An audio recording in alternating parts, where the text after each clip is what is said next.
ஆண்டவரும் அருமை இரட்சகருமான இயேசு கிறிஸ்துவின் நாமத்தினாலே மறுபடியும் உங்கள் யாவரையும் வகுப்பிலே சந்திப்பதில் மிகுந்த மகிழ்ச்சி. உங்கள் யாவரையும் இயேசு கிறிஸ்துவின் நாமத்தினாலே நான் வாழ்த்துகிறேன். தொடர்ச்சியாக வகுப்புகளை பார்த்து வருகிறோம். எல்லா வகுப்புகளும் உங்களுக்கு பிரயோஜனமாக இருக்கும் என்று கிறிஸ்துவுக்குள் விசுவாசிக்கிறேன். தமிழ் வேதாகம பாடசாலையினுடைய சிஸ்டமேட்டிக் தியாலஜியின் வேதாகம மானிடவியல் வகுப்பு. இன்றைக்கும் வகுப்புக்குள்ளாக நாம் செல்வதற்கு முன்பாக 2 முக்கியமான வேத வசனங்களை வாசித்து நாம் வகுப்புக்குள்ளாக செல்லலாம். வழக்கம் போலவே 1 தெசலோனிக்கேயர் 5ஆம் அதிகாரம் 21வது வசனம், எல்லாவற்றையும் சோதித்து பார்த்து நலமானதை பிடித்துக் கொள்ளுங்கள். இன்றைக்கும் நீங்கள் கேட்கிறதான அத்தனை காரியங்களையும் அலசி ஆராய்ந்து பார்த்து பரிசுத்த ஆவியானுடைய ஒத்தாசையோடு நலமானதை பிடித்துக் கொள்ளுங்கள் என்று இயேசுவின் நாமத்தினாலே அன்பாய் உங்களை நான் கேட்டுக்கொள்கிறேன். அடுத்து 2வது வசனம், எரேமியாவின் தீர்க்கதரிசன புஸ்தகம் 6ஆம் அதிகாரம் 16வது வசனம், வழிகளிலே நின்று பூர்வ பாதைகள் எவை என்று கேட்டு விசாரித்து நல்ல வழி எங்கே என்று பார்த்து அதிலே நடவுங்கள். இந்த வேதவசனத்தின்படி பூர்வ பாதையில் தான் நாம் செல்கிறோமா, திசை மாறி செல்கிறோமா என்பதை ஆராய்ந்து பார்த்து சரியான பாதையிலே நடப்பதற்கு நீங்கள் கடமைப்பட்டிருக்கிறீர்கள். எனவே எல்லா காரியங்களும் அலசி ஆராய்ந்து பார்த்து தேவனோடு இருக்கிற உங்கள் உறவை சரி செய்து கொண்டு பலப்படுத்தி கொண்டு சரியான பாதையிலே நடப்பதற்கு நீங்கள் கடமைப்பட்டிருக்கிறீர்கள். பரிசுத்த ஆவியானவர் உங்களுக்கு உதவி செய்வாராக. வேதாகம மானிடவியல், அதில் முக்கியமாக 2 முக்கியமான தலைப்புகளில் வேத பாடங்களை பார்த்து வருகிறோம். ஒன்று கிரேஷியோ எக்ஸ் நிகைலோ, இன்னொன்று கிரேஷியோ எக்ஸ் மட்டீரியா. அதுவும் அதில் முக்கியமான ஒரு காரியத்தை நாம் பார்த்தோம். ட்ரைகோடாமஸ், ஒரு மனிதன் ஆவி ஆத்மா சரீரம் உடையவனாக இருக்கிறான். லெவாவ், நெஃபேஸ், மெய்யோட் என்கிறதான 3 முக்கியமான காரியங்களை உடையவனாக அவன் இருக்கிறான். அவன் தேவனை பிரதிபலிக்கிறான் என்பதை நாம் வகுப்புள் மூலமாக பார்த்து வருகிறோம். அதே போல மனிதனை ஆணும் பெண்ணுமாக ஜக்கார் நெகேவாவாக சிருஷ்டித்தார் என்பதாக நாம் பார்த்தோம். அதற்கான நோக்கம் என்ன? ராடா, ஆளுகை. மனிதனை இந்த உலகத்திலே சிருஷ்டித்ததற்கான நோக்கமே அவனை ஆளுகை செய்ய வைப்பதற்காக. தமது சாயலாக தமது ரூபமாக இருக்கிற அந்த மனிதன் இந்த உலகத்தை ஆள வேண்டும் என்று கர்த்தர் விரும்புகிறார் என்கிறதான செய்தியை நாம் பார்த்தோம். அதே போல கிரேஷியக்ஸ் மட்டீரியா என்கிறதான அந்த 2வது நிலையில 2 முக்கியமான நிலைகளை பார்த்தோம். அஃபார் மின் ஹாடமா, இன்னொன்று ஜெல்லா. போன வகுப்பிலே ஜெல்லாவை குறித்து நாம் நிறைய காரியங்களை நாம் கற்றுக்கொண்டோம். அது உங்களுக்கு புரிந்திருக்கும். சில படங்கள் மூலியமாக விளக்கி காண்பித்தேன். பரிசுத்த ஆவியானவர் உங்களுக்கு புரிய வைத்திருப்பார். அதே போல இஷா, ஆண் பெண், மனுஷன் மனுஷி என்கிறதான அந்த 2 பெயருக்கான அர்த்தங்கள் என்ன, அதனுடைய முக்கியத்துவம் என்ன என்பதை நாம் பார்த்தோம். எபிரேய மொழியிலே அம்மா அப்பா என்ன என்கிறதான அந்த வார்த்தைக்கு பயன்படுத்தப்பட்டிருக்கிற அந்த எழுத்துக்கள், அதனுடைய அர்த்தங்கள் என்ன என்பதை நாம் பார்த்தோம். அம்மா மதிப்புக்குரியவர், அப்பா மரியாதைக்குரியவர் என்கிற காரியத்தை நாம் பார்த்தோம். அதே போல திருமண உடன்படிக்கை, ஹாபெரித் கட்டூன்னா என்கிறதான திருமண உடன்படிக்கை குறித்து நாம் பார்த்தோம். திருமண உடன்படிக்கை ஒரு முக்கியமானது. அது தேவனுக்கு முன்பாக இருக்கிறதான முதல் உடன்படிக்கை என்பதை நாம் பார்த்தோம். மனைவிக்கு மதிப்பு, கணவனுக்கு மரியாதை என்பதை நாம் பார்த்தோம். இன்றைக்கு அதனுடைய தொடர்ச்சியாக ஜெல்லா என்கிறதான அந்த காரியத்திலிருந்து தேவன் படைத்ததான ஏவாளினுடைய அந்த படைப்பு, தேவன் ஏவாளை எப்படி படைத்தார் என்கிறதான அந்த காரியத்தை இன்றைக்கு நாம் பார்க்க போகிறோம். பானா என்கிற வார்த்தையை ஏற்கனவே நான் உங்களுக்கு போன முறை நான் சொன்னேன். ஸோ அதை குறித்துதான சில முக்கியமான காரியங்களை இன்றைக்கு நாம் அலசி ஆராய்ந்து பார்க்க போகிறோம். இதுவும் உங்களுக்கு மிகுந்த பிரயோஜனமாக இருக்கும் என்று கிறிஸ்துவுக்குள் விசுவாசிக்கிறேன். ஆதியாகமம் 2ஆம் அதிகாரம் 22வது வசனம், தேவனாகிய கர்த்தர் தாம் மனுஷன் எடுத்த விலா எலும்பை மனுஷியாக உருவாக்கி அவளை மனுஷனிடத்தில் கொண்டு வந்தார் அப்படின்றது. இங்கே பானா என்கிறதான வார்த்தை பயன்படுத்தப்பட்டிருக்குது. பானா என்கிறதான இந்த வார்த்தைக்கு பில்ட் அல்லது கட்டமைப்பு என்று பொருள். கட்டமைக்கப்படுதல். ஏதோ ஒரு எலும்பு எடுத்து ஏவாளை செய்து விட்டார் என்பதாக சாதாரணமாக நாம் வேதாகமத்தை படிக்கும் பொழுது தோன்றும். ஆனால் அப்படி அல்ல. அதில் நுணுக்கங்கள் இருக்கிறது. தேவன் எதை சிருஷ்டித்தாலும் அதிக நுணுக்கத்தோடு, அவருடைய அலாதியான ஞானத்தோடு, அவருடைய கரத்தின் வல்லமையோடு சிருஷ்டிக்கிற மகாமேன்மையான தேவன். அவர் ஏவாளை உருவாக்கும் பொழுது, ஆதாமுக்கென்று அவளை உருவாக்கும் பொழுது அங்கே பயன்படுத்தப்பட்டிருக்கிற வார்த்தை பானா, பில்ட், கட்டமைப்பு என்கிறதான ஒரு வார்த்தை. அதற்காக ஒரு படத்தை உங்களுக்காக காண்பிக்கிறேன், சும்மா இல்லஸ்ட்ரேஷனுக்காக.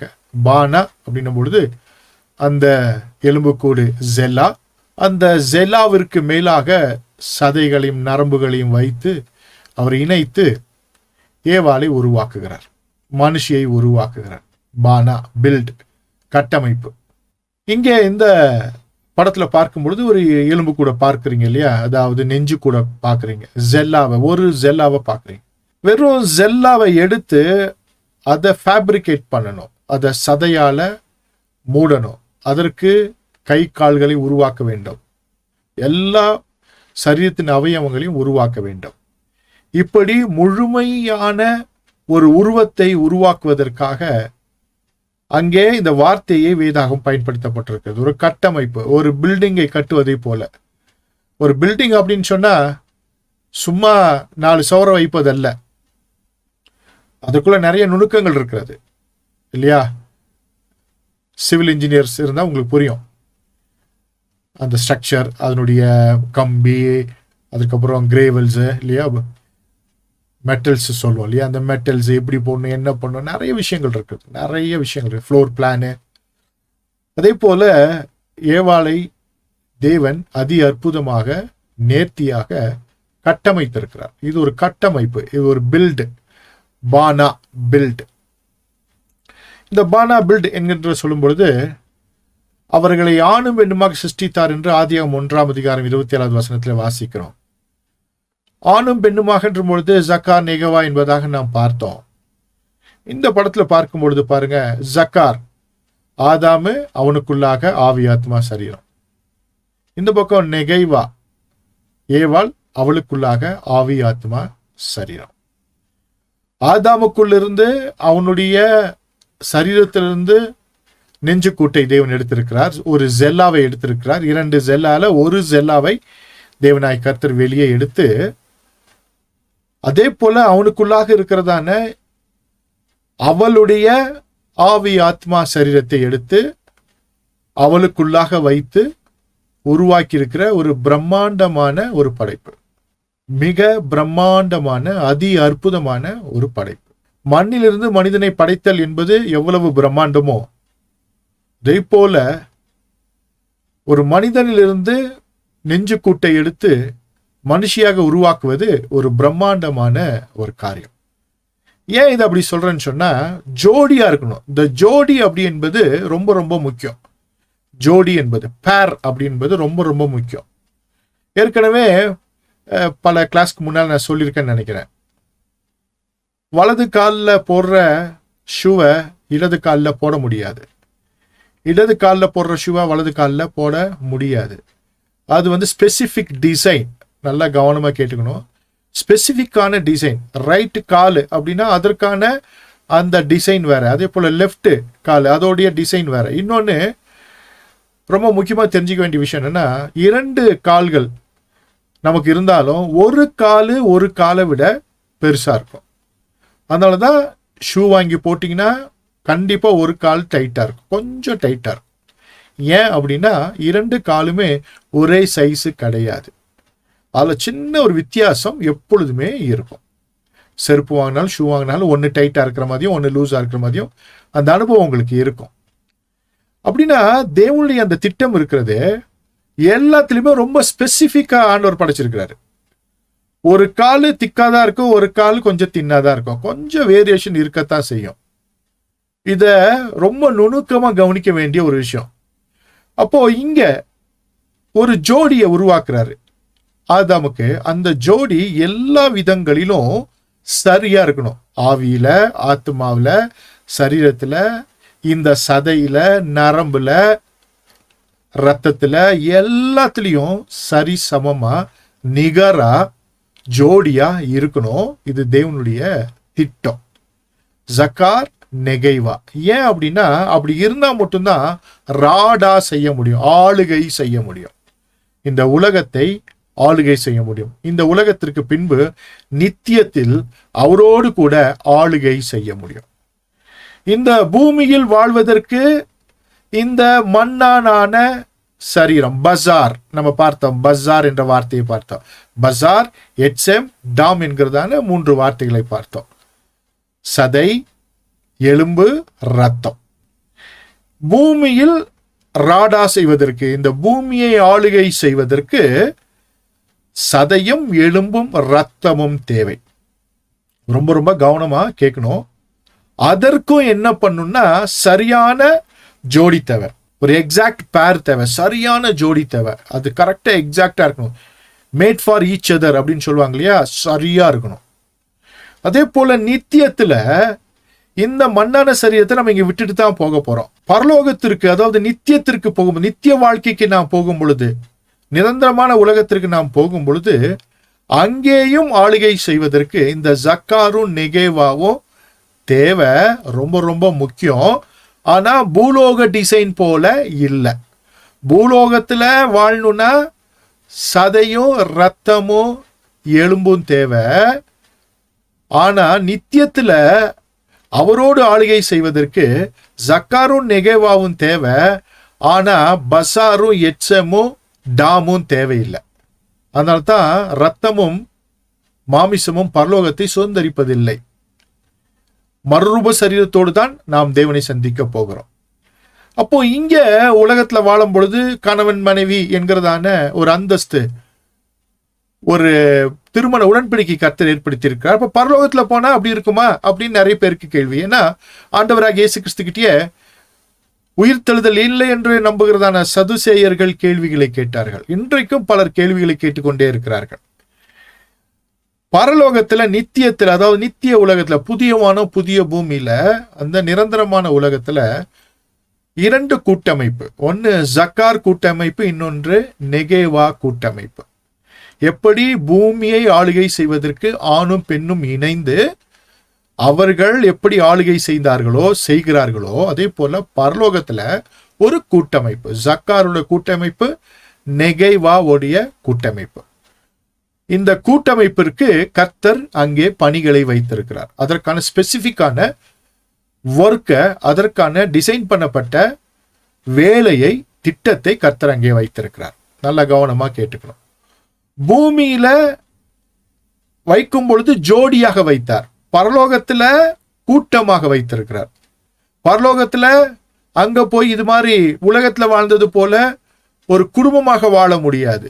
கூட்டமாக தேவனுடைய சித்தத்தை நிறைவேற்ற வேண்டும்.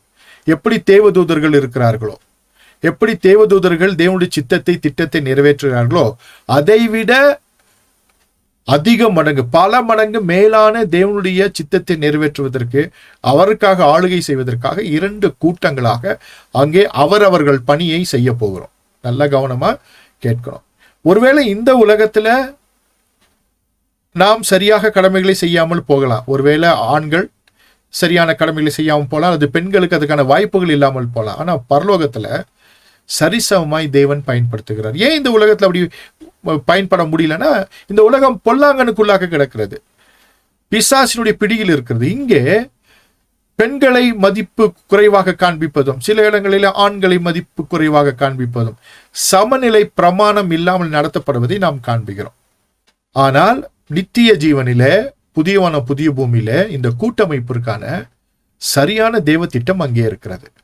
அதனுடைய அடிப்படையில் தான் பூமியில தேவன் இந்த பூமியை ஆளுகை செய்வதற்காக, பலுகி பெருகுவதற்காக இங்கே பஜாரை கொடுத்திருக்கிறார். அதாவது சரீரத்தை, மாம்ச சரீரத்தை கொடுத்திருக்கார். பரலோகத்துல பலுகி பெருக முடியாது. பூமியில மாத்திரம்தான் பலுகி பெருகி பூமியை நிரப்ப முடியும். உங்களுக்கு புரிய முடியாது சொல்லணும்னா சில உதாரணங்கள் சொல்றேன், கேட்டுக்கோங்க. மைக்ரேட்டட் பேர்ட்ஸ்ன்னு சொல்லுவோம். அதாவது பறவைகள் ஓரிடத்திலிருந்து இன்னொரு இடத்திற்கு பறந்து வந்து அங்கே இனவிருத்தி செய்து தன்னுடைய குஞ்சுகளோடு மறுபடியும் தன் தேசத்திற்கு திரும்பி போகும். இதை மைக்ரேட்டரி பேர்டுன்னு சொல்லுவோம். உதாரணத்திற்கு நிறைய நாடுகள்ல இருந்து, நம்ம ஜெர்மன்ல இருந்து, நான் ஊட்டியில் இருக்கிறதுனால உங்களுக்கு ஒரு விஷயத்த சொல்றேன். ஜெர்மன்ல இருந்து ஒரு குருவி இங்க ஊட்டிக்கு வருது. வந்து இங்க இனப்பெருக்கம் செய்து தன்னுடைய குஞ்சுகளை வளர்த்து தானும் தன் குஞ்சுகளும் தன்னுடைய தேசத்துக்கு திரும்பி போய்விடுகிறது. வருடத்திற்கு ஒரு முறை இங்கு வந்துதான் அது சாப்பிட்டு பலுகி பெருகி தன்னுடைய குஞ்சுகளோடு, இனத்தோடு தன் தேசத்திற்கு திரும்பி போகிறது. அதனுடைய இடம், சொந்த இடம் ஜெர்மன் தேசம்தான். ஆனால் இங்கு வந்துதான் அது பலுகி பெருகி தன்னுடைய தேசத்திற்கு செல்லுகிறது. எத்தனை பேருக்கு புரிஞ்சிச்சு? புரிஞ்சவங்களா? புரியுதா உங்களுக்கு? சோ ஒரு சின்ன குருவி பலுகி பெருகுவதற்கு ஊட்டிக்கு வந்துதான், நீலகிரிக்கு வந்துதான் பலுகி பெருகி தன்னுடைய தேசத்திற்கு செல்கிறது. அதே போல தேவ திட்டம் என்னன்னா, இந்த உலகத்தில் உங்களை அனுப்பி பலுகி பெருகி நீங்களும் உங்கள் பிள்ளைகளும் பரலோக ராஜ்யத்திற்கு வர வேண்டும். எப்படி ஒரு குருவி இங்கே வந்து ஊட்டிக்கு வந்து பலுகி பெருகி தன்னுடைய தேசத்துக்கு சென்ற பின்பு அந்த குஞ்சுகளுக்கும் தாய் தகப்பனுக்கும் சம்பந்தம் இருக்காது. அது பாட்டுக்கு தன்னுடைய வேலைகளை பார்க்க போய்விட போகிறது. அது தன்னுடைய தேசத்திலே அது வாழப்போகிறது. அதே போலத்தான் இந்த உலகத்திலே நம்மை வைத்திருப்பதற்கான நோக்கம் பலுகி பெருகுவதற்கு. அதற்காக மாத்திரமே தேவன் இரத்தத்தையும் சதையையும் எலும்பையும் மனிதனுக்கு மண்ணால் உருவாக்கி கொடுத்திருக்கிறார். மண்ணால் உருவாக்கப்பட்ட இந்த சரீரம் பலுகி பெருகின பின்பு இந்த உலகத்திலேயே விட்டு விட்டு செல்ல போகிறோம். எத்தனை பேருக்கு புரிஞ்சுச்சு? ரொம்ப ரொம்ப முக்கியமான விஷயம். ஏன்னா இன்றைக்கு ரொம்ப குழப்பமான காலத்தில் இருக்கிறோம். சத்தியங்கள் எல்லாம் விகற்பமாக போதிக்கப்படுகிற காலம். எது உண்மை எது தப்புன்னு நமக்கு தெரியல. சோ தெரிந்து கொள்ள வேண்டிய முக்கியமான விஷயம், பரலோகத்திலும் நாம் ஆளுகை செய்ய போகிறோம். அந்த ஆளுகை வேறு, பூமியிலேயும் ஆளுகை செய்து கொண்டிருக்கிறோம். அந்த ஆளுகை வேறு. நாம் தேவனிடத்திலிருந்து தான் இந்த பூமிக்கு வந்தோம், மறுபடியும் தேவனிடத்திற்கே செல்ல போகிறோம். ஒரு பறவை எப்படி ஜெர்மன் தேசத்திலிருந்து ஊட்டிக்கு வந்து மறுபடியும் ஜெர்மனுக்கு செல்கிறதோ, அதே போல நாம் தேவனிடத்திலிருந்து வந்தோம், மறுபடியும் தேவனுடைய ராஜ்யத்திற்குள்ளாகவே நாம் திரும்ப செல்ல போகிறோம். நித்திய காலமாக நாம் அவரோடு கூட இருக்க போகிறோம். அப்போ ரெண்டு முக்கியமான ஆளுகை, ஒன்று இந்த பூமியிலேயே, அடுத்தது நித்தியத்திலே. இரண்டு முக்கியமான ஆளுகை. அதனாலதான் முன்னாலேயே சொன்ன, மனிதனை படைத்ததின் நோக்கமே என்னன்னா ஆளுகை செய்வதற்காக. ராடா, ஆண்டு கொள்ளுங்கள், ஆளுகை செய்வதற்கு. புதிய ஏற்பாட்டில் வசனங்களை வாசிக்கிறோம். அவரோடு கூட நாம் பாடுபட்டால் அவரோடு கூட ஆளுகை செய்வோம். வாசித்திருக்கீங்க தானே? வசனம் உங்களுக்கு தெரியும். ரொம்ப ரொம்ப முக்கியமான விஷயம். சரி, இப்ப உள்ள போயிடலாம். பானா, பில்டு, கட்டமைப்பு. ஏவாளை ஆண்டவர் கட்டமைக்கிறார். கட்டமைக்கும் பொழுது எதற்காக இந்த கட்டமைப்பு அப்படின்னும் பொழுது, இந்த சரீர கட்டமைப்பு அப்படின்னும் பொழுது, நீங்கள் பலுகி பெருகி பூமியை நிரப்பி அதை கீழ்ப்படுத்தி சமுத்திரத்தின் மச்சங்களையும் ஆகாயத்து பறவைகளையும் பூமியின் மேல் நடமாடுகிற சகல ஜீவ ஜந்துகளையும் ஆண்டு கொள்ளுங்கள் என்று சொல்லி தேவன் அவர்களை ஆசீர்வதித்தார். ஆதியாகமம் 1:28 வசனம். இப்ப நோக்கம் என்ன?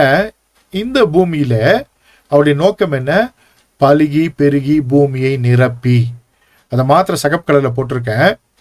அதை கீழ்ப்படுத்தி அப்புறம் ஆளணும், அதான் ராடா. பலுகி பெருகி பூமியை நிரப்பி அப்படின்றதற்கு தான் என்ன தேவைன்னா, இந்த ஜக்கார் நெகைவா என்கிறதான சரீரம், மண்ணான சரீரம் தேவை. இதோடைய மேன்மை பூமியில் மாத்திரம்தான், நித்தியத்தில் அல்ல. இந்த சரீரம் இந்த பூமிக்கு மாத்திரம்தான் தேவை, அதற்கப்புறம் தேவை இல்லை. அதற்குள்ளாக இருக்கிற கெவியா என்கிறதான அந்த மகிமையின் சரீரம் தான் பரலோகத்தை சுதந்திரிக்க போகிறது. நமக்கு முதல்ல கொடுக்கப்பட்ட சரீரம் ஆவிக்குரிய சரீரம் தான். அதற்கு பின்பாகத்தான் தேவன் மண்ணினாலே ஒரு சரீரத்தை நமக்கு கொடுத்திருக்கிறார். நாம் ஆவிக்குரியவர்கள். இப்பொழுது இந்த உலகத்தில் பலுகி பெருகி இந்த பூமியை நிரப்ப அதை ஆளும்படியாக ஒரு மாம்ச சரீரத்தை கொடுத்து நாம் மாம்சம் உள்ளவர்களாக இங்கே வைத்திருக்கிறார். தேவனுடைய சித்தம், நோக்கம் அது. புரிந்து கொள்ள வேண்டிய விஷயம் என்ன? உள் உறுப்புகளை எப்படி தேவன் உருவாக்கினார். வெளிப்படையாக ஒரு அமைப்பு பார்க்கும் பொழுது ஒன்றாய் போல இருக்கிறது. ஒருவேளை தேகத்தில் வித்தியாசமாக இருந்தாலும் உள்ளுறுப்புகளில கர்த்தர் ஒரு மிகப்பெரிய ஒரு சேஞ்சஸை உண்டாக்கி இருக்கிறார். இப்போ உங்களுக்காக ஒரு படத்தை நான் காண்பிக்கிறேன். அந்த படத்தை காண்பிக்கும் பொழுது உங்களுக்கு புரிஞ்சுக்கலாம். ஸோ இங்க இரண்டு டெக்னிக்கலா சயின்டிபிக்கான இரண்டு படத்தை போட்டிருக்கேன். இதுல எது ஜக்கார் எது நெகேவா அப்படின்னு ஈஸியா உங்களால என்ன பண்ண முடியும்? கண்டுபிடிச்சிக்க முடியும். சரியா? நல்லா அந்த ஸ்கிரீனை நீங்க ஒருவேளை ஜூம் பண்ணி பார்த்துக்கொள்ளுங்க. ஜக்கார் நெகைவா, உள்ளுறுப்புகள், மனுஷன் மனுஷி, ஜக்கார் நெகைவா. ஒருவேளை இன்னும் உங்களுக்கு புரியல அப்படின்னா உங்களுக்காக என்ன பண்றேன், மேல நெகைவா ஜக்கார். அதாவது ஜக்காருக்கு எதெல்லாம் வெளியில இருக்கோ அது நெகைவாய்க்குள்ள உள்ள இருக்கு. சரியா? நல்லா கவனமா கேட்கணும். ஜக்காருக்கு எதெல்லாம் வெளியே இருக்கோ அதுதான் நெகைவாக்குள்ள உள்ள இருக்கு. இதுதான் டிசைன். எத்தனை பேருக்கு புரிஞ்சுச்சு? சரியா? வெளியே இருக்கு ஜக்காருக்கு, அதே தான் உள்ள நெகைவாய்க்குள்ள இருக்கு. பெரிய மாற்றம்லாம் இல்லை. நெகைவால என்ன இருக்கோ அதே தான் ஜக்கார், ஜக்கார்ல என்ன இருக்கோ அதே தான் நெகைவா. ரெண்டுமே ஒன்னே தான். ஆனா தோற்றத்தில் ஒன்றில் வெளியில் வைத்திருக்கிறார், ஒன்றை உள்ளில் வைத்திருக்கிறார். தேவ திட்டம் பெரிய இதெல்லாம் இல்லை. இன்னைக்கு உலகம் சொல்கிறபடி பெரிய இதெல்லாம் இல்லை. தேவனுடைய சித்தம் பழுகி பெருகி பூமி நிரப்பணும். அதற்கான அமைப்பு உள்ளே வெளியே, ஜக்காருக்கு வெளியே, நெகைவாக்கு உள்ளே இருக்கு. இதை மறந்து விடக்கூடாது. அதோடு மாத்திரமல்ல, இப்போ சரியான ஜோடியா சரியான பேரா செய்யணும். அதுல பாத்தீங்கன்னா அமைப்புல நெகைவாவுடைய அந்த இடுப்பெலும்பு, அதே போல ஜக்காருடைய இடுப்பெலும்பு உங்களுக்காக படத்துல போட்டிருக்கேன். நெகைவாவுடைய இடுப்பெலும்பு இருக்கு பாருங்க, அதுக்கு கீழே அதோடைய ஆங்கிள் பார்த்தீங்கன்னா 120 டிகிரி ஆங்கிள் இருக்கும். அப்படின்னா அந்த அளவுக்கு கேப் இருக்கும் உள்ள. அது விரிந்து நடுவில் நிறைய கேப் இருக்கும். அதே போல ஜக்காருடைய அந்த இடுப்பெலும்பு 90 டிகிரி தான் விரிஞ்சிருக்கும். உள்ள கேப்பு ரொம்ப கம்மியா இருக்கும். ஸோ உங்களுக்காக ஹைலைட் பண்ண ஒருவேளை உங்களுக்கு புரியும்னு நினைக்கிறேன், புரிஞ்சுக்கிறதுக்காக. இங்க பாருங்க, இந்த இடம் இந்த கேப் ரொம்ப பெருசா இருக்கும். கீழே டிகிரியும் 120 டிகிரிக்கு விரிஞ்சிருக்கும். இந்த கேப் ரொம்ப சின்னதா இருக்கும், 90 டிகிரி தான் இருக்கும். ஏன் நெகைவாக்கு அந்த கேப்பும் அந்த டிகிரியும்னா பிள்ளை பேற்றிற்காக தேவனுடைய டிசைன். இப்படி உள்ள கேப்பும் அந்த டிகிரியும் இல்லைன்னா பிள்ளைகளை பெற்றெடுக்க முடியாது. ஏன்னா தேவ திட்டம் என்ன? பலுகி பெருகி பூமியை நிரப்பி அப்படின்னு இருக்கு. ஒரு பியூட்டிஃபுல்லான, ஒரு சயின்டிபிக்கான, அதி அற்புதமான ஒரு படைப்பு.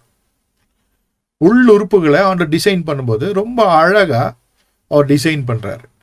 ஆனா இன்றைக்கு உலகம் இதை கொச்சைப்படுத்தி அசிங்கப்படுத்தி இது வேறு விதமாக இன்றைக்கு காண்பிக்கிற ஒரு உலகத்துல, பிசாசின் உலகத்திலே நாம் இருக்கிறோம். ஆனால் ஜக்கார்ட்ட என்ன இருக்கோ அதான் நெகைவாட்ட இருக்கு, நெகைவாட்ட என்ன இருக்கோ அதான் ஜக்கார்ட்ட இருக்கு. ஜக்கார்ட்ட வெளியில இருக்கு, நோக்கம் வேறு. நெகைவாக்கு உள்ள இருக்கு, நோக்கம் வேறு. ரொம்ப ரொம்ப கவனிக்க வேண்டிய முக்கியமான விஷயம். இந்த ரெண்டுமே அப்படின்னா ஜக்கார் நெகைவா அப்படின்னா இந்த இரண்டு அமைப்புகளும் அப்படின்னா புரியும்படியா சொல்லணும்னா ஒரு பேர், ஒரு ஜோடி. இது ஒரு அரை, அது ஒரு அரை, சரியா? இது ஒரு பாதி, அது ஒரு பாதி, ரெண்டு சேர்ந்தாதான் முழுமை அடையும்.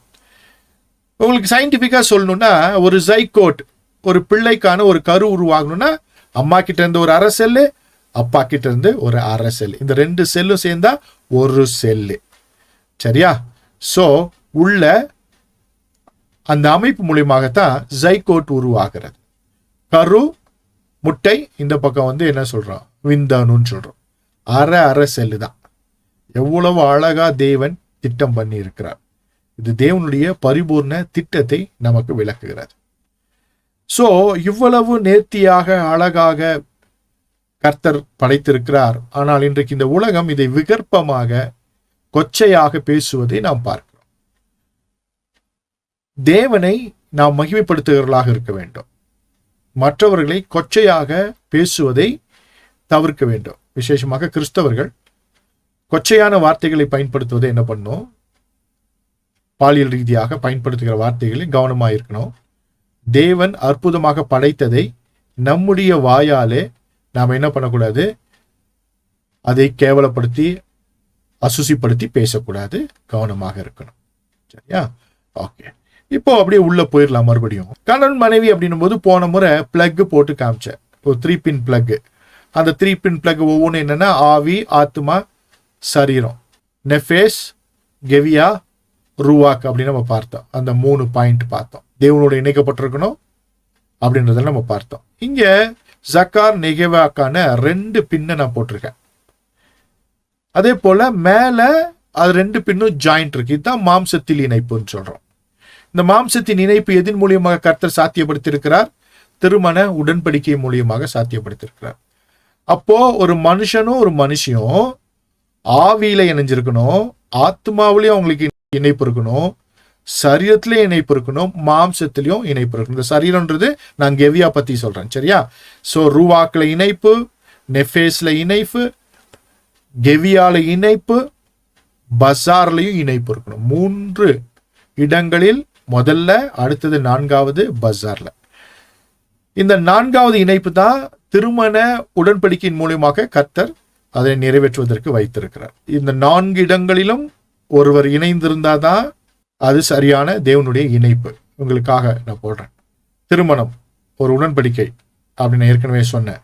ஹபரித் கட்டூனா அப்படின்னு நான் சொல்லி கொடுத்திருந்தேன். எபிரேயர் 13:4 விவாகம் யாவருக்குள்ளும் கனமுள்ளதாயும் விவாக மஞ்சம் அசுசிப்படாதிருப்பதாக வேசிக்கல்லரையும் விபச்சாரக்கல்லரையும் தேவன் நியாயந்தீர்ப்பார். ஒரு மனுஷன் ஒரு மனுஷியோடு தங்கள் ஆவி ஆத்மா சரீரத்தால் ஏற்படுத்தி கொள்ளுகிற உடன்படிக்கை தான் திருமணம். நல்லா கவனமா கேட்க வேண்டிய ஒரு முக்கியமான விஷயம் என்னன்னா, ஒரு மனுஷன் மனுஷியோடு தங்கள் ஆவி ஆத்மா சரீரத்திலே ஏற்படுத்தி கொள்கிற உடன்படிக்கை தான் திருமணம். அதற்கு பின்பு சரீர இணைப்பு.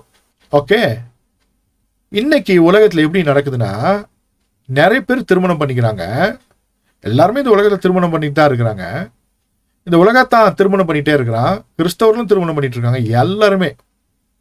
ஆனா இந்த திருமணத்துல ஒரு வித்தியாசத்தை பார்க்கும் பொழுது, எல்லாருமே ஆவியிலும் ஆத்மாவிலும் சரீரத்திலும், அதாவது கெவியாவில, ரூவாக்ல, நெஃபேஸ்ல அவங்க இணைக்கப்பட்டிருக்கிறாங்களா அப்படின்னு கேட்டா அது ஒரு கேள்விக்குறி. பஜார்ல மாத்திரம்தான் இணைப்பு இருக்கு தவிர இந்த 3 இணைப்புகள் ரொம்ப ரொம்ப குறைவு. நான் கிறிஸ்தவ கல்யாணங்களை குறித்து நான் சொல்லுகிறேன். உலக பிரகாரமாக சொல்லும்போது, உலகத்தான் அப்படின்னு சொல்லும்போது, புறஜாதி மார்க்கத்தை பார்க்கும் பொழுது அவர்கள் திருமணத்தின் மூலமாக சரீரத்தில் இணைக்கப்படுகிறார்கள். ஆனால் அவருடைய ஆத்மா வேறு யாரோடோ இணைந்திருக்கிறது. ரொம்ப முக்கியமான வகுப்பு. நானும் கவனமா பேச வேண்டிய ஒரு வகுப்பு. சரியா? புரிஞ்சிக்க பரிசுத்த ஆவியானவர் தான் உங்களுக்கு உதவி செய்யும். புரியும்படியா சொல்லணும்னா, இன்னைக்கு திருமணங்கள் நடந்து விடுகிறது. அந்த மணப்பையன் அந்த மணப்பெண் எப்படி பார்க்கறான்னா, தான் மனதில் வைத்திருக்கிற, தான் தன்னுடைய இருதயத்தில் வைத்திருக்கிற யாரோ ஒரு நபராக பார்க்கறான். ஒருவேளை அது சினிமா நடிகையாக இருக்கலாம், அல்லது வேறு யாராவது ஒரு செலிபிரிட்டியா இருக்கலாம். அவ்விதமாகத்தான் தன் மனைவியை பார்க்கறான். அதே போல மனைவி தன்னுடைய கணவன் எப்படி பார்க்கறான்னா, அதே போலதான் பார்க்கறான். உலகத்தில் இருக்கிற செலிபிரிட்டி, யாரோ ஒரு சினிமா நடிகர், அந்த உருவத்திற்குள்ளாக தான் விரும்புகிற, தான் இருதயத்தை வைத்திருக்கிற, மனதை வைத்திருக்கிற ஒரு நபராக பாவித்து தான் குடும்பம் நடத்துவதை பார்க்கிறோம். அதான் இந்த உலகத்துல ஹீரோயிசம் நம்ம பார்க்கிறோம். இதைத்தான் வேதம் கடுமையாக எதிர்க்கிறது. அப்போ வாழ்கிற வாழ்க்கையில ஒருவரை ஒருவர் புரிந்து கொண்டு அந்த நிஜத்தில் வாழாமல் கற்பனை உலகத்தில் வாழ்வதை நாம் பார்க்கிறோம். கணவன் மனைவியாக பல காலம் வாழ்ந்தாலும் கணவன் வேறு யாரோ ஒரு உருவத்தை மனதில் வைத்துக் கொண்டுதான் மனைவியோடு வாழ்கிறான். இந்த மனைவியும் வேறு யாரோ ஒரு உருவத்தை இருதயத்தில் வைத்துக் கொண்டுதான் இந்த கணவனோடு வாழ்வதை பார்க்கிறோம். அதுலதான் பிரச்சனைகள் அப்படின்னு பார்க்கிறோம். இந்த செலிபிரிட்டி அப்படின்னு ஒண்ணு சொல்றோம்ல, இந்த செலிபிரிட்டியே என்னன்னா, ஒரு இருதயத்துல அமர்ந்து கொண்டு அவர்களாக முன்பாக இருக்கிறவர்களை பார்த்து குடும்பம் நடத்துவது. எத்தனை பேருக்கு புரிஞ்சிச்சு? புரியுதா? நான் ரொம்ப டீசெண்டா சொல்றேன். சரியா? உங்களுக்கு கர்த்தர் தான் புரிய வைக்கணும். சரியா? இவ்வளவு ஒரு மோசமான உலகத்துல இருக்கு. அதே போல கிறிஸ்தவ உலகம் எப்படி இருக்கிறது? பெரிய பெரிய பாடகர்கள், பாடகிகளை என்ன பண்றாங்க? தங்களுடைய இருதயத்துல வச்சிருக்காங்க. அவங்க கூட கனெக்ட் ஆயிருக்காங்க, ஆவியில கனெக்ட் ஆயிருக்கிறாங்க, சிலர் ஆத்மாவில கனெக்ட் ஆயிருக்கிறாங்க. இப்படி கனெக்ட் ஆயிட்டு தன்னுடைய மனைவியோடு கணவனோடு வாழும் பொழுது அவர்களாக நினைத்து அவர்களோடு வாழ்வதை நாம் பார்க்கிறோம். இது வேதத்துல சொல்லப்பட்டிருக்கிற, எதிர்க்கப்படுகிற ஒரு முக்கியமான விஷயம். அதற்கான வேதாதாரங்களை பின்னால பார்ப்போம். அப்போ இதை ஏன் நான் உங்ககிட்ட சொல்லிட்டு இருக்கேன்னா, கணவன் மனைவியாக இருந்தால் அவர்கள் ஆவியிலே, ஆத்மாவிலே, சரீரத்திலே, கெவியாவிலே, ரூவாக்கில, அதே போல நெப்பேஸ்ல இணைக்கப்பட்டிருக்கணும். சிலர் திருமணமாகி பல ஆண்டுகள் ஆனாலும் ஆத்மாவில தன் கணவனோடு மனைவியோடு இணைக்கப்படுவதில்லை. அவங்க ஆத்மா வேறு யாரோடையோ, ஒருவேளை தன்னுடைய பிறந்த வீட்டில் இருக்கிற நபர்களோடு, தாயோடோ அல்லது சகோதரிமாரோடோ யாரோட இணைக்கப்பட்டிருக்கிறாங்க. யாரோ ஒன்று விட்ட சித்தப்பாவோடையோ சித்தியோடையோ அவங்க கூட தான் அவங்களுடைய ஆத்மா இணைக்கப்பட்டிருக்கு. எதுனாலும் அவங்கள கேட்காம இவங்க என்ன பண்ண மாட்டாங்க, செய்ய மாட்டாங்க. அவங்க தான் இவங்களுக்கு என்னது எல்லாமே. அப்படின்னா இது தேவனுக்கு எதிரான ஒரு காரியம், பிசாசுடைய சதி திட்டம். ஆவியில, ஆத்மாவில, சரீரத்திலே இணைக்கப்பட்டிருக்கணும். ஆலோசனை கேட்பது தவறல்ல, ஆனால் அவர்களோடு இணைக்கப்படக்கூடாது. கணவனை விட மனைவியை விட யாரோ ஒருவர் முக்கியத்துவமாக தெரிகிறார்கள். குடும்பத்துல பல பிரச்சனை காரணம் என்ன தெரியுமா? கணவன் சொல்லுவான், எனக்கு என்னை விட உனக்கு அவங்க தான் முக்கியமா இருக்காங்க. அதே போல மனைவி சொல்ல, என்னை விட உனக்கு இவங்க தான் முக்கியமா இருக்கிறாங்க. இதுதான் பிரச்சனையே. 2 பேருக்குமே யாரோ ஒரு முக்கியத்துவமா தெரிகிறாங்க. காரணம் என்ன? அவங்க ஆத்மா யாரோட இணைக்கப்பட்டிருக்கு. இதுதான் என்ன சொல்றோம்னா சோல் டை அப்படின்னு நம்ம சொல்லுவோம். சோல் டை, நல்ல கவனமா கேட்கணும். Soul tie. இந்த சோல் டையை இன்னைக்கு உடைக்கிறேன்னு சொல்லி நிறைய பேர் என்னென்னமோ பண்ணிட்டு இருக்கிறாங்க. அது ஒரு ஊழியமா செஞ்சுட்டு இருக்கவங்களா இருக்கிறாங்க. அதை பத்தி நான் பேச வரல. சரி, அதுக்கும் நமக்கு சம்மந்தம் இல்லை. ஆனா உங்களுக்கு ஒரு விஷயம் சொல்றேன். வேதாகமத்துல இருந்து இந்த தாவீது தேவனால் அபிஷேகம் பண்ணப்பட்ட ஒரு ராஜா. சாமுவேல் தீர்க்கதரிசி மூலமாக தேவனே தெரிந்தெடுத்து ராஜாவாக அபிஷேகம் பண்ணப்பட்ட ஒரு மனிதன். அவன் தான் சமஸ்த இஸ்ரவேலை ஆள வேண்டும். ஆனால் அவன் என்றைக்கு யோனத்தானை பார்த்தானோ அன்றைக்கு அவனுடைய இருதயம் அவன் மீது சிநேகம் வைத்தது. அவனுடைய ஆத்மாவோடு இவனோட ஆத்மா கனெக்ட் ஆச்சு. வேதவசனம் அவர் இது மாதிரி சொல்லுகிறது. அவன் 2 பேரும் ஆத்மா கனெக்ட் ஆயிடுச்சு. அப்போ யோனத்தான் இறந்த பொழுது தாவீது சொன்ன வார்த்தைகள்லாம் கேட்கும்போது நமக்கே இதா இருக்கும். இவ்வளவா நேசிச்சிருப்பான் அப்படின்னு. இதுல என்ன இருக்கு? நேசம் தானே, உயிரை போல நேசிச்சிருக்கான் அப்படின்னு சொன்னா சரியா தெரிஞ்சுக்க வேண்டிய விஷயம் என்னன்னா, அவன் சொன்ன வார்த்தை, யோனத்தான் என்ன சொன்னா, தன்னுடைய ஆத்மாவை போல 2 பேரும், ஆத்ம பிணைப்பில் இருந்த 2 பேரும் பேசிக்கொண்ட வார்த்தைகள். அவன் என்ன சொல்றான்னா, நிச்சயமா யோனத்தான் சொல்ற வார்த்தையை சொல்றான், நிச்சயமா கர்த்தர் ஒரு நாள் உனக்கு இந்த ராஜ்யபாரத்தை கொடுத்துருவாரு. எங்க அப்பா கிட்ட இருந்து பிடிங்க உனக்கு கொடுத்துருவாரு. நீ தான் ராஜாவாக போற. யோனத்தான் சொன்னான். சொல்லிட்டு அப்புறம் சொன்னா, நீ முதலாவதாகவும் நான் 2வதாகவும் இருப்பேன் அப்படின்னா. நீ கிங்கு, ஃபர்ஸ்ட் கிங்கு, நானு செகண்ட் கிங். அதாவது என்னன்னா, நீ ராஜா, நான் துணை ராஜா, முதல்வர் துணை முதல்வர் போல நீ ஃபர்ஸ்டா இருப்ப, நான் செகண்டா இருப்பேன்னு சொன்னான். ஆண்டர் திட்டத்தில் அப்படி கிடையவே கிடையாது. யார் அபிஷேகம் பண்ணாரோ, யார் அழைச்சாரோ அவன் தான் சமஸ்த இஸ்ரவேலை ஆளணும். அவன் கூட யாரும் ஆளக்கூடாது, இருக்கக்கூடாது. அதனால சவுலோட யோனத்தானும் சாக வேண்டியதா இருந்தது. ஆத்மாவோடு யாரோடு இணைக்கப்பட்டிருந்தால் அது தவறு. அதோடைய விலை என்னன்னா பிரிவினை, மரணம். உங்க பார்ட்னரோட, உங்க மனைவியோட, உங்க கணவனோட ஆவி ஆத்மா சரீரத்தில் இணைஞ்சிருந்தீங்கன்னா அது தேவ திட்டம். வேறு யாரோட நீங்க இணைஞ்சிட்டீங்கன்னா, உங்க கணவனை தவிர, உங்க மனைவியை தவிர யாரோட நீங்க பயங்கரமா கனெக்ட் ஆயிட்டீங்கன்னா, அதனால ஒண்ணு அவங்க சாவாங்க, இல்லைன்னா நீங்க சாவீங்க. ஒருவேளை சொல்வது கடினமா இருக்கலாம். ஒருவேளை அவங்க வாழ்க்கை சீரழியலாம், இல்ல உங்க வாழ்க்கை சீரழியலாம். உங்கனால அவங்க சாவலாம், இல்லைன்னா உங்கனால நீங்களே சாவலாம். எத்தனை பேருக்கு புரிஞ்சுன்னு தெரியல. எனவே கவனமாக இருக்க வேண்டும். ஒரு மனுஷையும் தேவன் எவ்விதமாக உருவாக்கி இருக்காருன்னா, ஆவியிலே, ஆத்மாவிலே, சரீரத்திலே ஒரு இணைப்போடு. அந்த இணைப்பை அவர்கள் திருமண உடன்படிக்கையின் மூலமாக நிறைவேற்ற வேண்டும், உறுதிப்படுத்த வேண்டும். ஒரு சரீர இணைப்பினாலே அவர்கள் உறுதிப்படுத்த வேண்டும் என்பதை வேதவசனம் சொல்லுகிறது. ஏனென்றால் ஆதாமுக்குள்ளாக தான் ஏவாள் இருந்தா. அவளுடைய ஆவி ஆத்மா சரீரமும் யாருக்குள்ளதான் இருந்துச்சுன்னா ஆதாமுக்குள்ளதான் இருந்துச்சு. ஆதாமுக்குள்ள இருந்து வெளிவந்த பொழுது திருமண உறவு மூலமாக திரும்பவும் தேவன் இணைத்தார். இதை நல்ல கவனமா வச்சுக்கணும். எப்படி ஏவாள் தவறு செய்தால் அப்படின்னு ஒரு கேள்வி கேட்டீங்கன்னா, அந்த கேள்விக்கு பதில் இதுல தான் இருக்கு. ஆவியிலே, ஆத்மாவிலே, சரீரத்திலே தன்னுடைய கணவனோடு இணைக்கப்பட்டிருக்க வேண்டிய அவள் தன் கணவனோடு இல்லாமல் எங்கோ சென்று, அதாவது அந்த நன்மை தீமை அறியும் கனியிடத்துல சென்று அதை வேடிக்கை பார்த்ததை, அது நிமித்தமாக சாத்தான் வஞ்சித்ததை நாம் பார்க்கிறோம். ஒருவேளை அவள் அந்த நேரத்துல புசிப்பதற்கு முன்பாக தன் கணவனிடத்துல கேட்டிருக்கலாம். அதற்கான அவகாசம், நேரம் இருந்திருக்கும். ஆனால் கேட்கவில்லை. யாரோ அவருடைய வார்த்தை மிக முக்கியமாக தெரிந்தது. இது ஆணாக இருந்தாலும் பெண்ணாக இருந்தாலும் சரி. எனவே திருமண இணைப்பில் இணைக்கப்பட்டிருக்க யாராக இருந்தாலும் சரி, அவர்கள் ஆவியிலே, ஆத்மாவிலே, சரீரத்திலே இணைக்கப்பட்டிருக்கணும். இல்லை என்றால் அது அவர்களுக்கும் மற்றவர்களுக்கும் பிரச்சனையை உண்டு பண்ணும். மரணம் தான் ஒரே முடிவு. அந்த பிரிவினைக்கு மரணம் மாத்திரம்தான் முற்றுப்புள்ளி வைக்கும். சரியா? புரிந்து கொள்ள வேண்டும். நீங்கள் மனதார விட்டுவிட்டால் மாத்திரமே நீங்களும் பிழைப்பீர்கள், அவர்களும் பிழைப்பார்கள். எனவே இந்த இணைப்பில் இருக்கிற நீங்கள் தெரிந்து கொள்ள வேண்டிய விஷயம், கணவன் மனைவியாக இருந்தால் நீங்கள் ஆவியிலே, ஆத்மாவிலே, சரீரத்திலே தேவனோடு இணைக்கப்பட்டிருக்கணும். நீங்கள் தேவனோடு இணைக்கப்பட்டிருக்கணும். அதே போல ஒருவருக்கு ஒருவர் ஆவியிலே, ஆத்மாவிலே, சரீரத்திலே, கெவியாவிலே, நெப்பேஸிலே, ரூவாக்கிலே இணைக்கப்பட்டிருக்கணும். அந்த உறவை வெளிப்படுத்துவதற்காக தான் பிசிக்கல் ரிலேஷன்ஷிப்பை, சரீர இணைப்பை தேவன் வைத்திருக்கிறார். ஒன்றாக நீங்கள் வாழ்வதனாலே அதை உறுதிப்படுத்துகிறீர்கள். ஆனால் இன்றைக்கு ஒன்றாக வாழ்ந்துவிட்டு வேறு யாரோடோ இணைக்கப்பட்டிருக்கிற காரியங்களை நாம் பார்க்கிறோம். யாராக இருக்கலாம், யாராக வேண்டுமாறு இருக்கலாம். ஒருவேளை அது சபையின் போதகராக கூட இருக்கலாம், இல்ல ஒரு பாடகராக கூட இருக்கலாம். நான் கிறிஸ்தவத்தை குறித்து சொல்லுகிறேன். இல்ல மிகப்பெரிய ஒரு பிரசங்கியா இருக்கலாம், யாரோ இருக்கலாம்.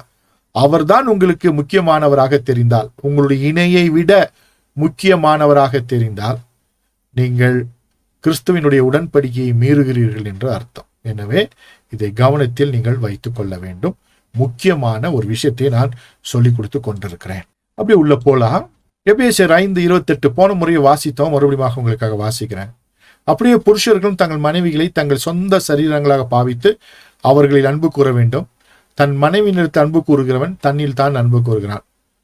தன் சொந்த மாம்சத்தை பகைத்தவன் ஒருவனும் இல்லையே. கர்த்தர் சபையை போஷித்து காப்பாற்றுவது போல ஒவ்வொருவனும் தன் மாம்சத்தை போஷித்து காப்பாற்றுகிறான்.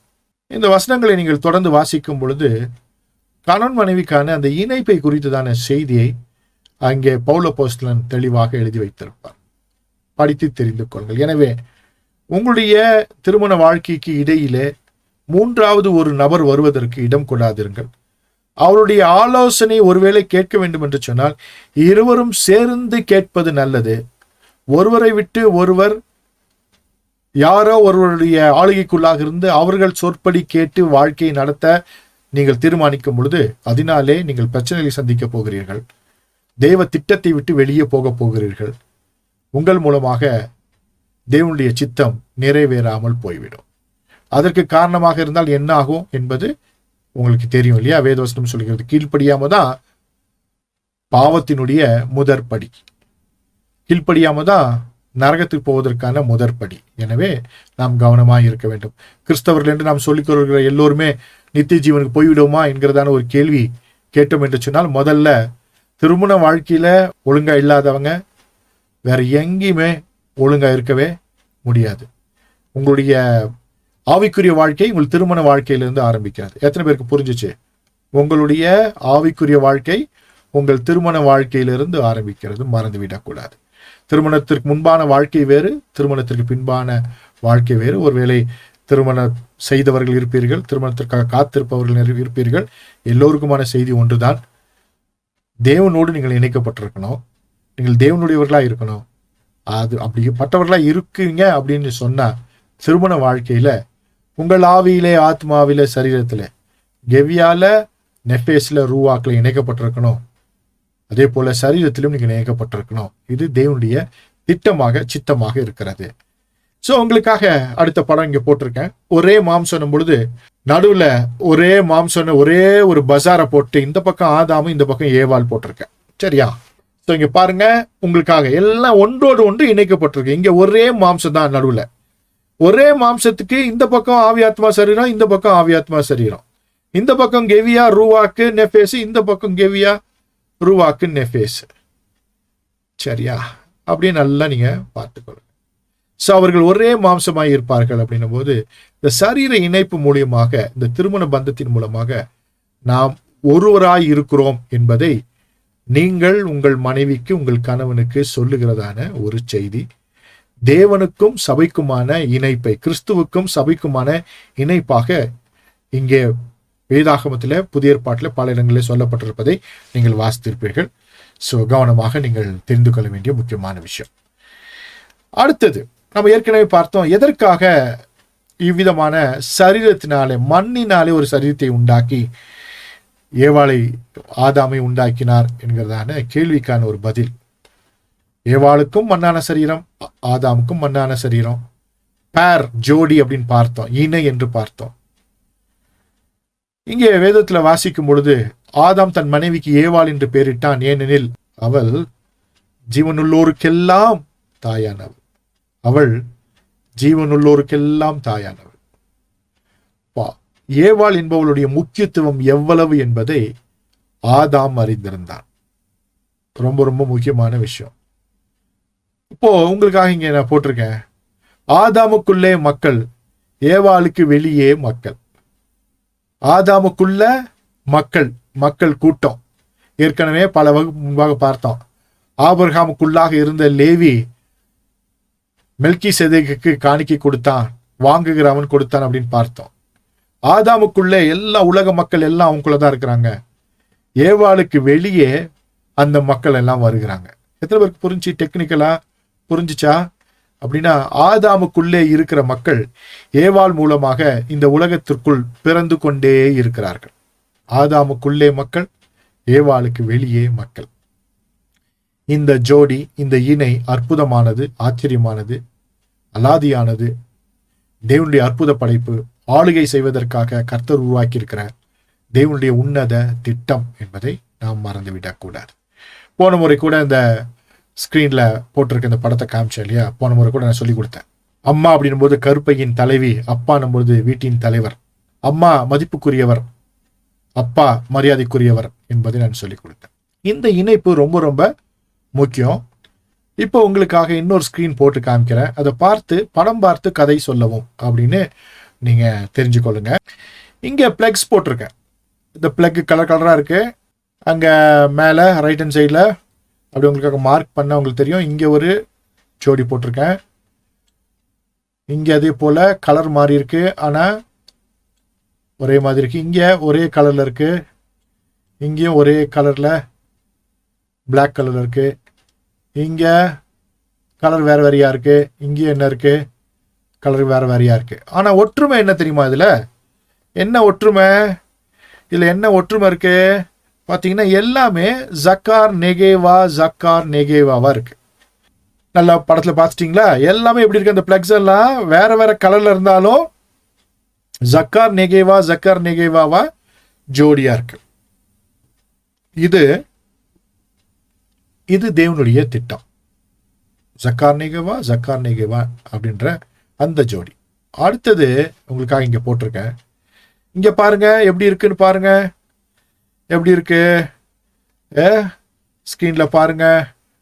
படத்தை பாருங்க. ரெண்டு ஒரே கலர் கீழே இருக்கு. மேல பிளாக்கும் ஒயிட்டும் இருக்கு, கீழே பிளாக்கும் ஒயிட்டும் இருக்கு. இங்க பிளாக்கும் பிளாக்கும் இருக்கு, இங்க ரெட்டும் ப்ளூவும் இருக்கு. இங்க பாத்தீங்கன்னா இதுவும் ஜோடி தான், சரியா? உலகத்துல சொல்ற மாதிரி. ஆனா இது ஜோடி அல்ல. எத்தனை பேருக்கு புரிஞ்சு? இது ஜோடியா? ஜோடி அல்ல. ஏன்னா எல்லாமே ஜக்கார் ஜக்காராவா இருக்கு, இல்லைன்னா நெகேவா நெகேவாவா இருக்கு. இப்போ தேவனுடைய திட்டம் என்னன்னா, ஜக்கார் நெகேவா தான் ஜோடி. ஜக்கார் ஜக்கார் ஜோடி கிடையாது, நெகேவா நெகேவா ஜோடி கிடையாது.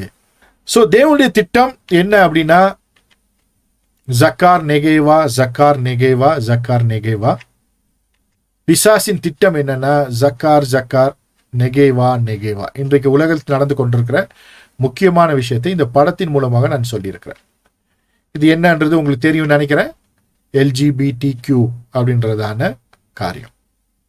இப்போ வேதம் இதை ஜோடியாக ஏற்றுக்கொள்வதில்லை. இரண்டு ஆண்களை வேதம் என்ன சொல்றதில்ல, ஜக்கார் நெகேவாவா ஏற்றுக்கொள்வதில்லை, ஜோடியாக ஏற்றுக்கொள்வதில்லை. பேர் அப்படின்னு சொல்லுகிறதான இணையாக ஏற்றுக்கொள்வதில்லை. ஆனால் இந்த உலகம் இன்றைக்கு அவ்விதமாக இருக்கிறது. இது நேற்றுக்கு இன்றைக்கு அல்ல. ரோமருக்கு எழுதின நிருபத்துல பவுல் அப்போஸ்தலன் அன்றைக்கே அதை குறித்ததான செய்தியை சொல்லியிருக்கிறார். உங்களுக்காக சில வசனங்களை மாத்திரம் போட்டிருக்கேன். அந்த 1ஆம் அதிகாரத்தை வீட்டில் போய் இன்னைக்கு வாசிங்க.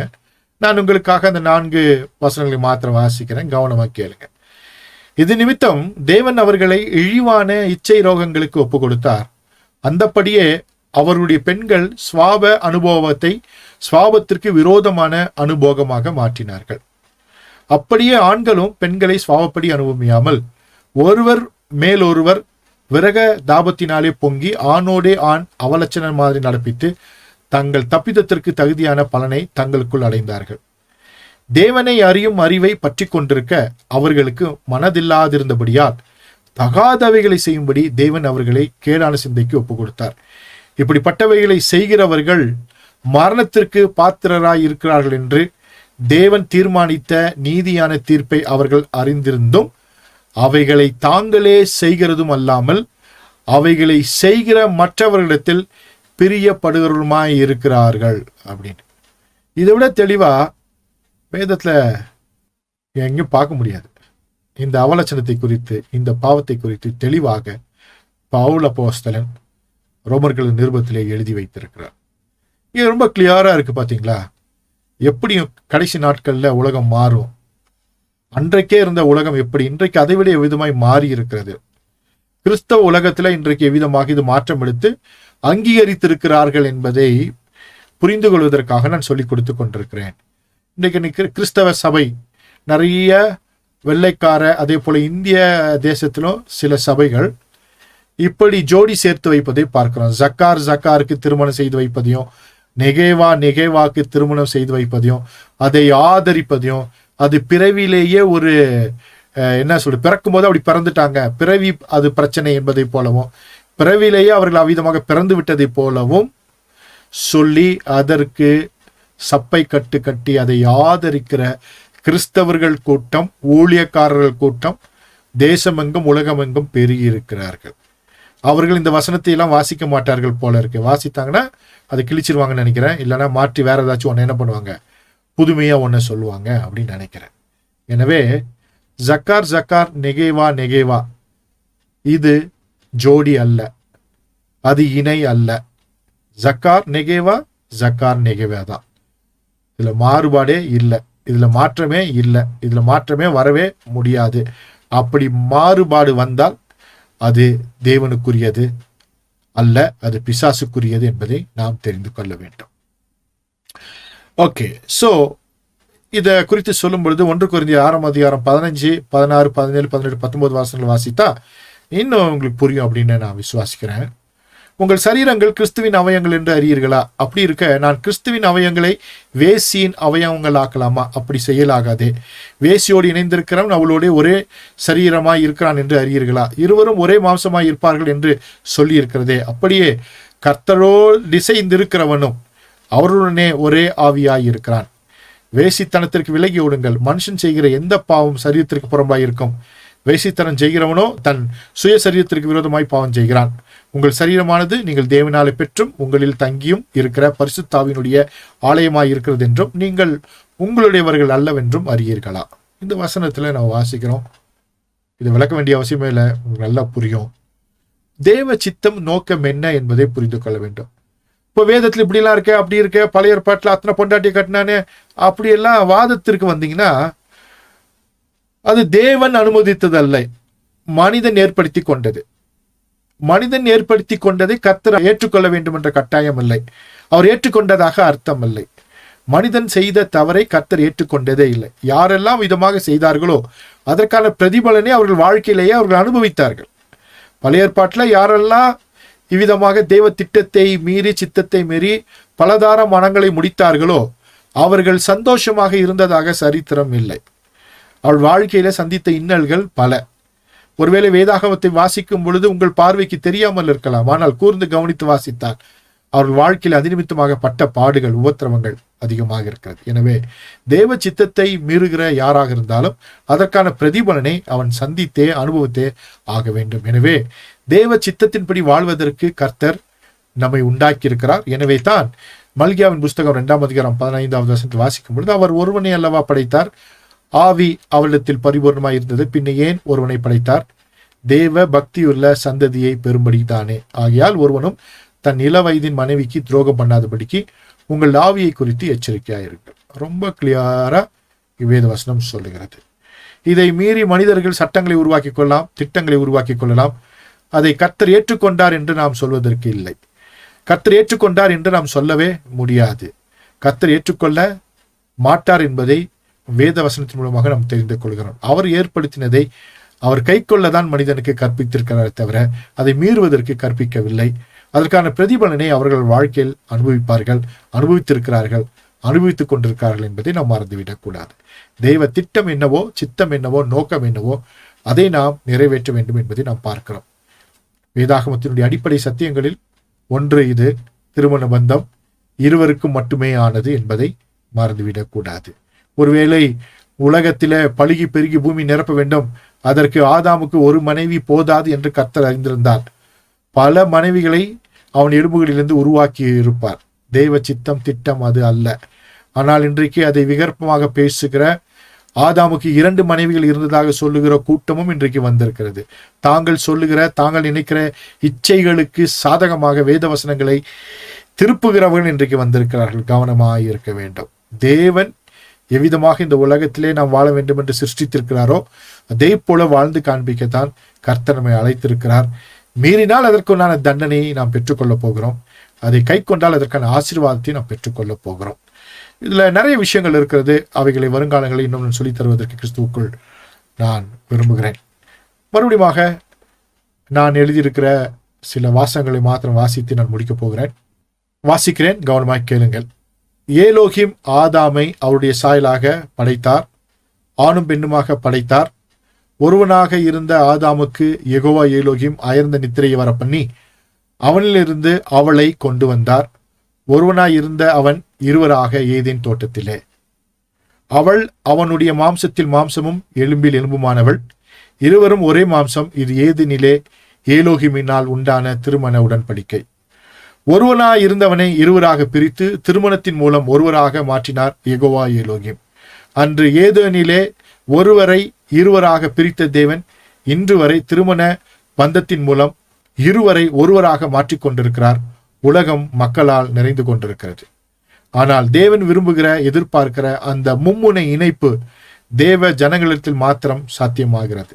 தேவ சித்தம் ஒரு மனுஷனும் மனுஷியும் தங்கள் ஆவி ஆத்மா சரீரத்தில் தேவனோடு இணைக்கப்பட்டிருக்க வேண்டும்.